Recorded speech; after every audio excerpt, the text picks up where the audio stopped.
Well, welcome to the Faith of the Fathers podcast. I'm your host, Carl Gessler, where we are reigniting the calling of men in the world. I hope you had a good Thanksgiving. Going to fix one thing right here. Okay.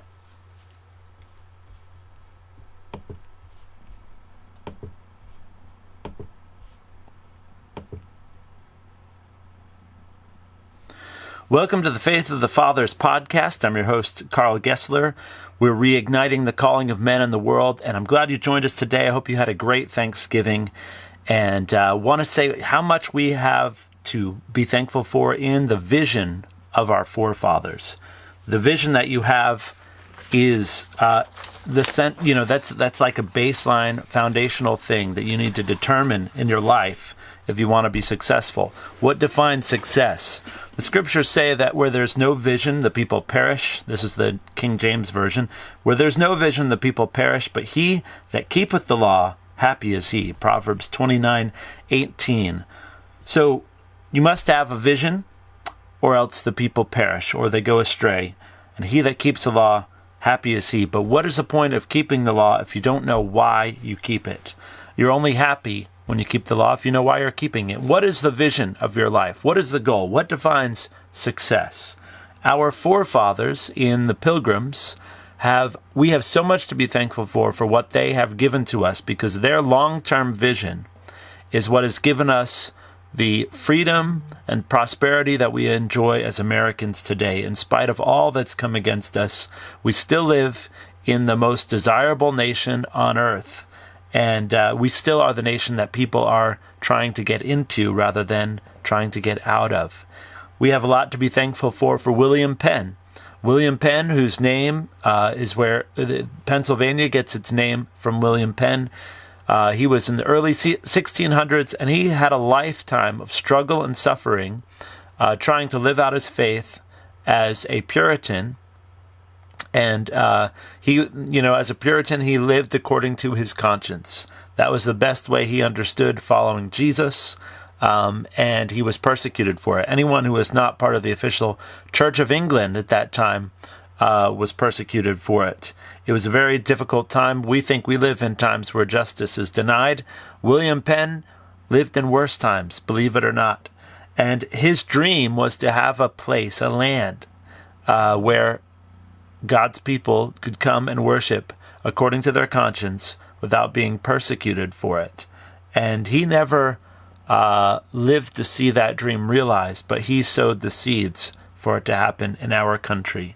The Pilgrims who came over on the Mayflower, settled in Plymouth, they are heirs of William Penn. They are of the same mind. And it is their vision for our nation that has provided us with one of the most tolerant, one of the most peaceful and prosperous places in history, and in world history. And they are our fathers. The Pilgrims are fathers of our faith, and that doesn't mean they're perfect. It doesn't mean everything they believed is, that we have to agree with it, or that every decision they made we have to agree with. But we are heirs of them, period. That's just a fact. My father was a big fan of the Puritans, in that he admired their conviction. He admired a lot of the things that they did.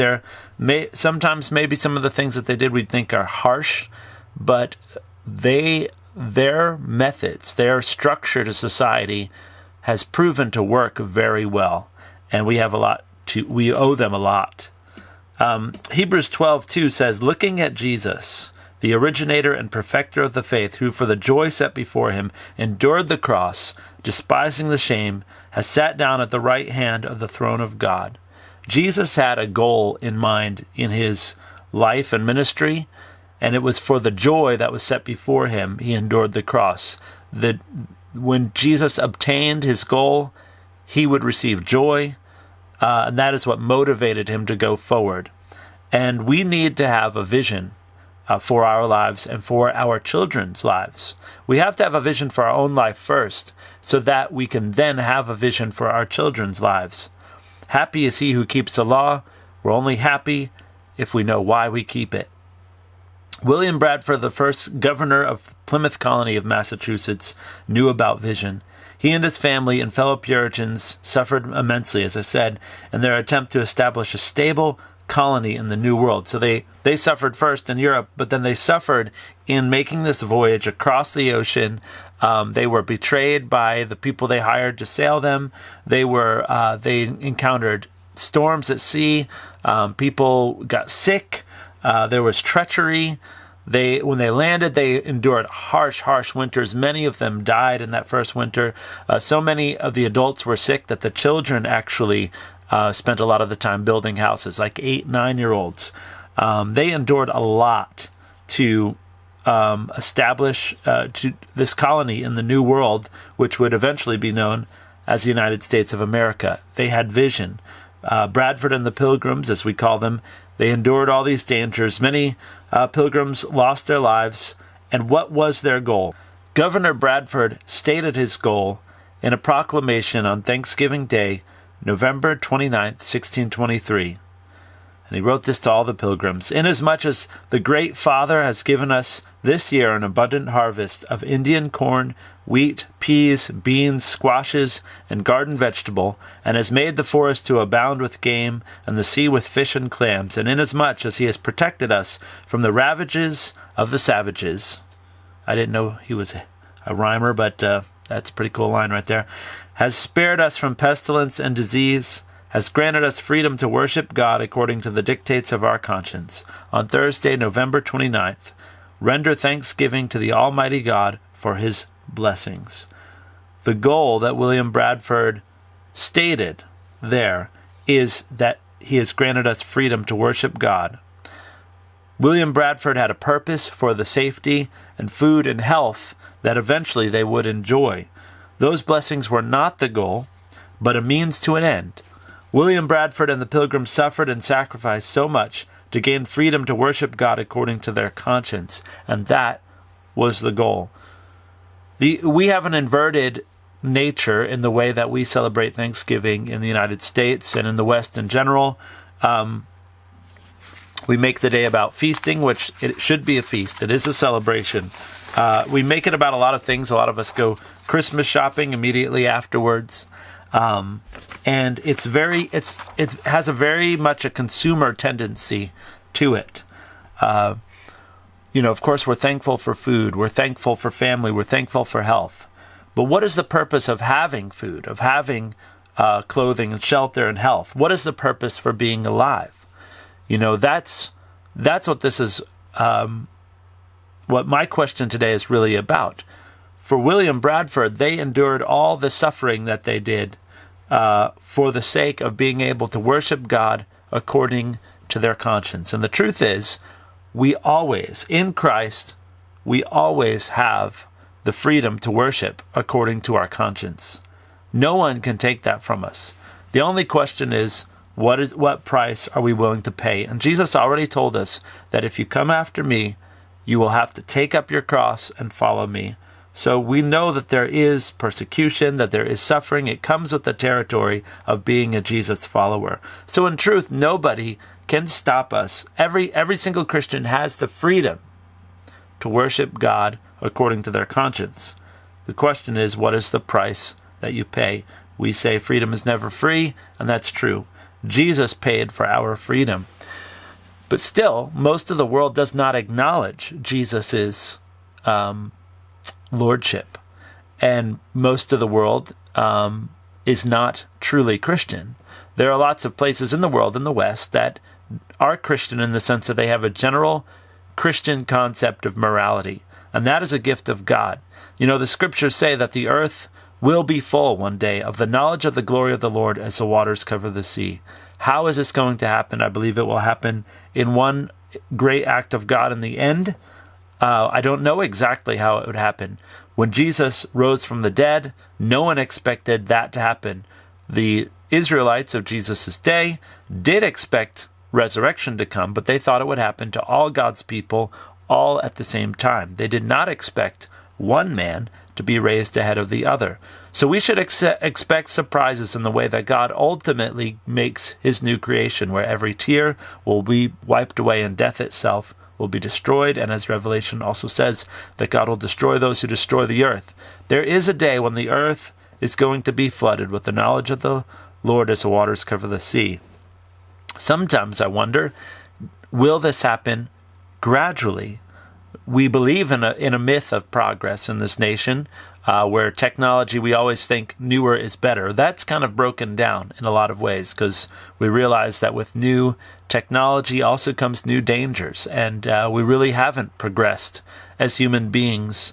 We're still dealing with the same sin nature that we always have dealt with, and yet we do have something that we call a Christian world. We live in it here in the United States. We live in it in Europe. We live in a world that has been deeply impacted by the Christian gospel. And that is not to say that everyone in it by far is a true Christian. But still, the world as we know it is very different than it was before Christ.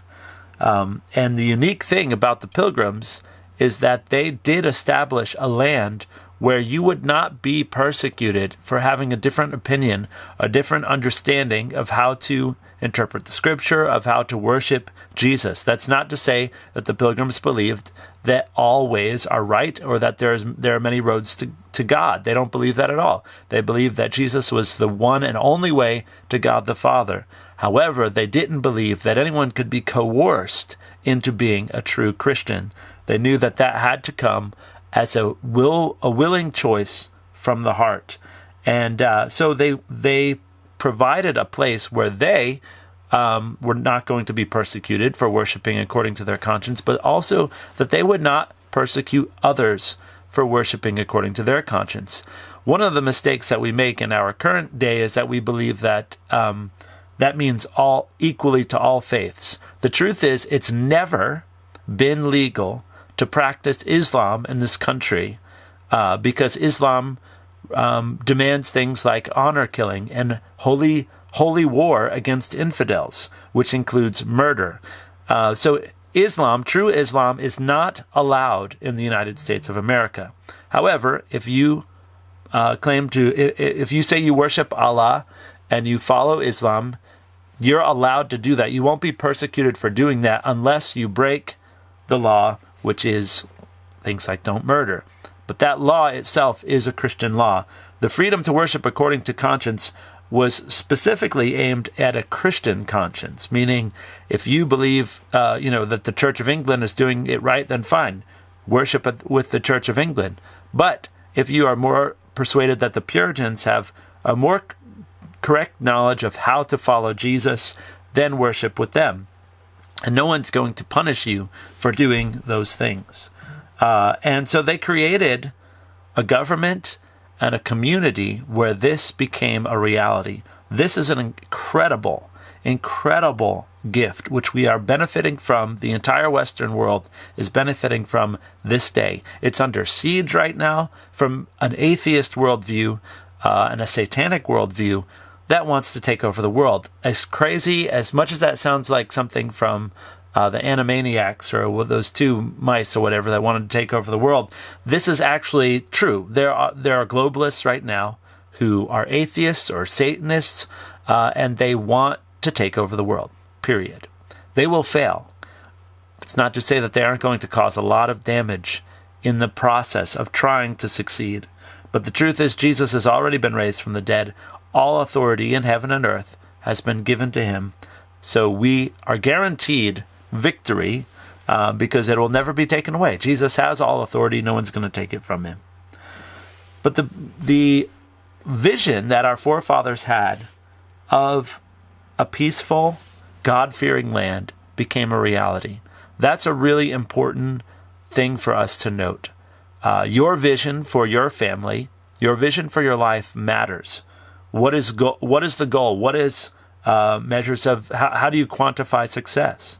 I think for William Bradford, for William Penn, for our founding fathers who created the Constitution, if they could stand in our shoes now and look back, sure, they would grieve at a lot of things. They'd roll over in their grave at some of the things happening right now.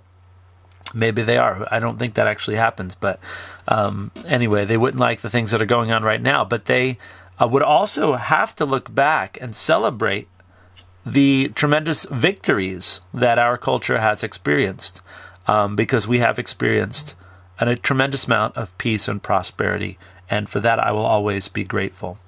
One of the things I do want to point out is that the church, even here in the United States of America, has never been without persecution.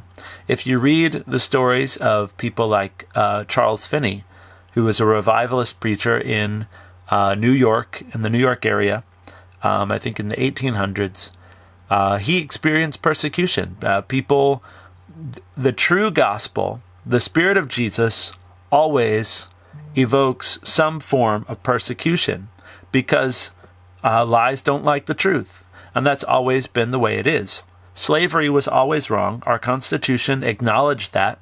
Our founding fathers knew it was a problem. They booted the can down the road because first they had to fight England and be rid of England, and then they would have to deal with slavery later. But they knew it was a problem. And so they, the Constitution itself was declaring that all men are created equal, was like a time bomb set against the institution of slavery, and it had to be dealt with. But of course, people made money from slavery, and they didn't want to let go of it. So the people, and many of them were Christians, I think probably a lot of them were heirs of the Puritan heritage, the Quakers, who were non-resistant. They didn't believe in taking up arms, but they were still militantly against slavery. Many of them were persecuted for it, because powerful people, just like powerful people today, were making money on their immoral trade. And so they were persecuted for it. Eventually, slavery was gone. People today, like myself, who try to expose the evil of abortion and fight against this wicked trade in our nation, we are persecuted. I've thankfully have never been beaten up. I've never been put in prison for it, but I know that many people have been. In fact, the organization that I work with, the Center for Bioethical Reform, I'm not sure, I don't know the details of this, but I know someone associated with doing the same thing we were doing, using graphic images to expose the horror of abortion, just like William Wilberforce did with slavery. Someone was shot and killed doing that. We do get persecuted for our faith, always. Jesus said it's guaranteed. And yet we have lived in a world, because of the Puritans, where unjust punishment, unfair treatment is considered wrong. That the goal for our nation has been to do the right thing, to be pleasing to God. The language, we've lost that language.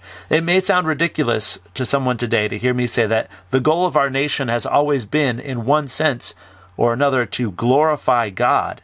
They say, well, no way, look at our nation. It's not Christian at all. It's the truth. Anytime you create laws that you're trying to make just and fair, you are trying to please God.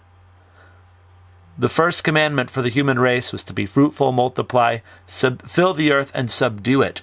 We were placed in government over the earth itself. Creating good laws is part of sharing the image of God, bearing his image. It's part of glorifying him. Psalm 8, what is man that you are mindful of him, or the son of man that you should care for him? You have made him for a little while lower than the angels. You've crowned him with glory and majesty and made him to rule over the works of your hands. Creating good laws is seeking to please God. And we are a nation of laws. We are a nation of good laws. One of the major problems with our nation is that we have overlapped laws. We have way too many laws. We have many conflicting laws. We have bad laws trying to overcome our good laws by bad people making bad laws. We also have bad judges who wrongly and deliberately misinterpret our good laws. We have all sorts of problems, but at the skeleton, the core of our nation is a Christian ethic. It's a Christian morality. It's a Christian social structure. And that is a vision of our forefathers. It's that structure that has made us prosperous. It is that structure that has made us free. And it's only that structure, the fear of God, the desire to please God, to make laws according to his heart, laws that would honor and please him, laws that would protect and serve your fellow man, making laws so that you compel people to do unto others as you would have them do unto you, such as you cannot steal. You know, the principles that our founding fathers used, like the rights of every man extend as far as your neighbor's nose. In other words, you can say what you want, you can disagree, but once you punch your neighbor's nose, now you have violated his personal rights. This is a law that comes from acknowledging that we are all created equal and that we have a sovereignty over our own body, which is God-given. All these things are things for which we can be grateful to our fathers for setting the standard for us. When William Bradford passed away, on his tombstone is engraved in Latin a phrase which translated is, "What our fathers with so much difficulty attained, do not basely relinquish." We don't really know, many of us with broken families, not knowing our own dads, many of us don't know what our founding fathers have obtained for us. We are relinquishing what they have attained for us because we don't even know what it is. It's like a man who stored up a great inheritance and he left it to his son, who then passed it on to his son and passed it on to his son. But at some point, the family broke up so that it never got passed on. And down the generations, we don't even know what that inheritance is. We don't even know it exists. But it does. And I'm telling you today that it does. Look around at this nation. Learn the history of this nation, and you will discover that our fathers, our forefathers, maybe not our immediate fathers, maybe not your grandfather, maybe not even your great-grandfather, but not too far up the family tree, we have men who are part of our culture, part of our heritage, that set a vision for us that is for our good. It's our inheritance, and we can benefit from it. We need to decide for ourselves, what is the goal of my life, and what is the vision that I'm placing before my sons? We want a good economy, but why do we want a good economy? What are we going to use our money for? We want to have good health. Why do we want to have good health? Why do we want to live a long life? What is the cause that we're living for that requires our strength? We want to have liberty, but with what will we, for what will we use our freedom? William Bradford's goal was to be able to worship God with all of his heart, mind, and soul and strength, uninhibited. We have enjoyed the means for doing that. We have had shelter. We have had clothing. There is no truly poor person in America, financially speaking. Poverty in America exists because people don't know what to do with money. And that happens because people don't have the family structure where you learn what to do with money. But the fact is, we have the freedom and the funds and the health to fully go after God, to live for his purpose, to worship him with body, heart, and soul. And yet, most of us are not. I enjoy food. I enjoy health. I cherish my freedom. But above all, I love God who created and sustains me with these gifts. The reason I give thanks for food, the reason I give thanks for health, the reason I give thanks for freedom is not for those things themselves. I'm thankful that I'm healthy so that I can play my guitar, so I can sing, so I can dance, so I can build, so I can serve. I can serve my kids, I can serve my wife, I can serve my neighbor for the glory of God. I can go on missions for the glory of God. I can create. I can make things beautiful. I can I can create works of art that bless the world because I have health, because I have freedom, because I have funds.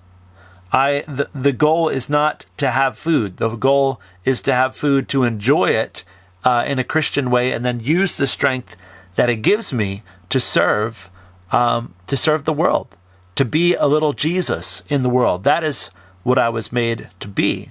Food is a blessing. I do enjoy food in itself, but if I lived for food, I would be a glutton. And here's the thing about gluttons. They actually hate food. It's kind of like someone who's addicted to porn. You'd say, oh, you love porn. No, you don't. You're addicted to porn because you've made porn your God. You're addicted to food because you made food your God, and you're trying to get out of it something it can't give you. Food is not the goal. Freedom is not the goal. Health is not the goal. Worship is the goal. Giving God every part of who you are is the goal. Living life on earth as it was meant to be lived is the goal. Being fruitful, multiplying, filling the earth, and subduing it. That's all about taking the good creation that God made, embracing it as good, embracing His intention as good, and being conformed to His image.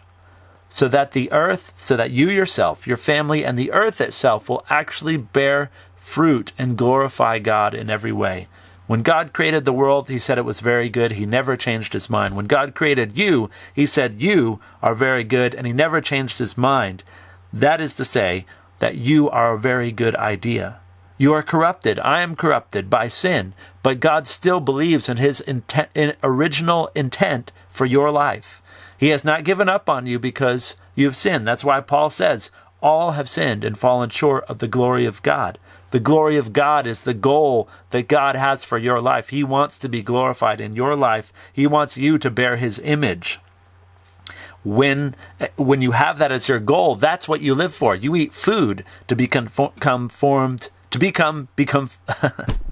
You eat food so that you can become conformed to the image of Christ. You have health so that you can use your strength to glorify Christ. You have freedom so that no one will inhibit you from glorifying God with your body. The goal set before us is the opportunity to become true image bearers that God designed us to be. Attaining this goal begins with worship because you become what you behold. We worship and give thanks to God for food, health, and freedom because they are some of the means by which we experience God's goodness. But these good things are not an end in themselves. The goal of this life is to become so thoroughly convinced of the utter goodness of God that we strive with every part of our being to reflect His nature and bring His good world into good order. So let us be thankful for the means by which we are strengthened toward this end, whether that means as food, freedom, or suffering. God uses them all. He is infinitely worthy of thanks. I'm thankful to live in a country where I'm not persecuted for my faith officially, yet that could change, and I still will be unofficially persecuted for my faith, just like the pilgrims were. They suffered, maybe not at the hand of men, but they suffered harsh winters. They suffered all the obstacles that they encountered in worshiping God according to their conscience. And we should take our lives and consider it all joy, as the epistle of James says, when we endure suffering, knowing that suffering produces endurance, and endurance proven character, and proven character hope. And hope does not disappoint because the love of God dwells within us. And so the goal that I have is to utterly glorify God with my life. And so I am thankful for every means of support that God has given me to do that.